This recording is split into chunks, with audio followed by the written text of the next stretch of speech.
After the Whistle, I'm Caressa Stinchcomb. Trying to teach a group of young athletes how to play a sport can be difficult at times. Trying to teach while creating a brand new program creates a new challenge.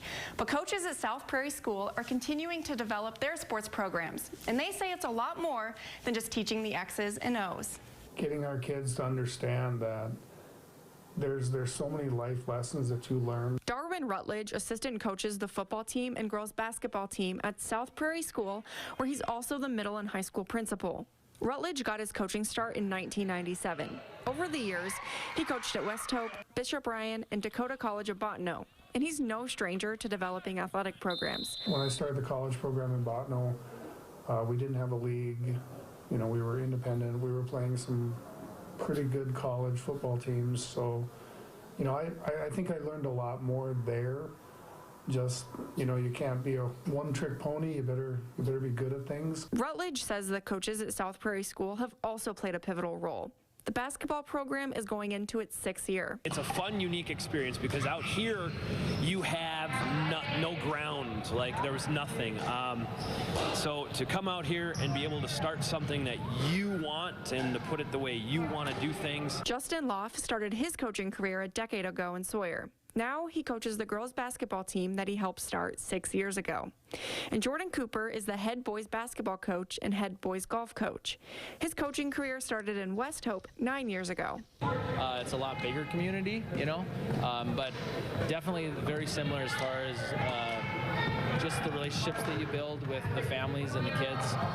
And yeah, it's been an awesome experience out here. Cooper also had a hand in creating the basketball program. I did not want to cut any corners that first year, and it really did pay off last year. We won our first district game, you know.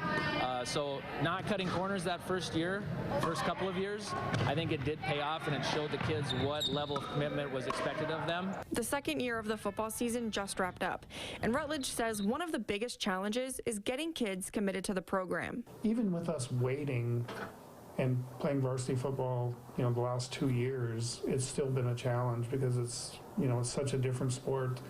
Boys mature later, so, you know, not having a lot of junior or senior boys, that makes a huge difference.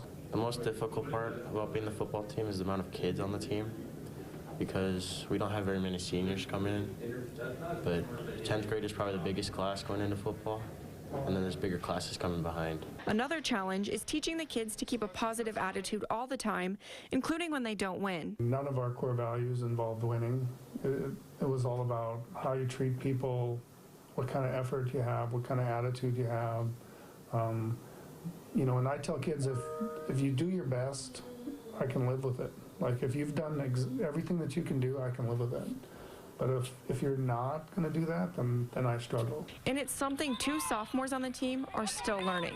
Knowing that we have the potential to win and just not being able to fulfill on that.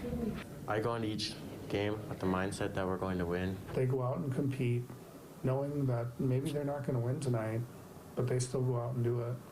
I think that just says a lot about the kids and their character. To see the kids buy in at a level that every year it goes up, seeing the kids buy in at a level that takes a little bit more commitment, like, it really shows you that it really means something to them. And it isn't just the athletes and coaches who want success, the community does too. They're just so willing to be a part of our program. And you know, it's funny, I can call somebody and say, hey, we need this, and we have it. Like, they just make sure we have everything, and it's cool.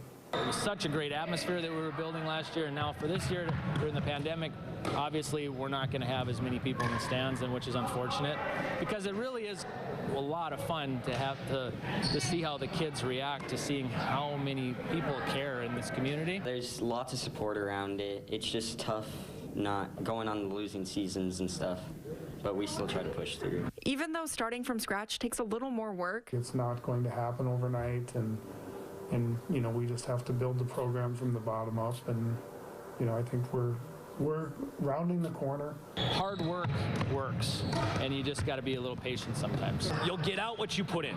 they say it's all worth it. They're putting their own spin on it. Like in other programs, they're taking over, and the culture's been there. It's pretty gratifying to say we were the first coach here. All of the coaches say they're looking forward to watching the athletic programs continue to grow.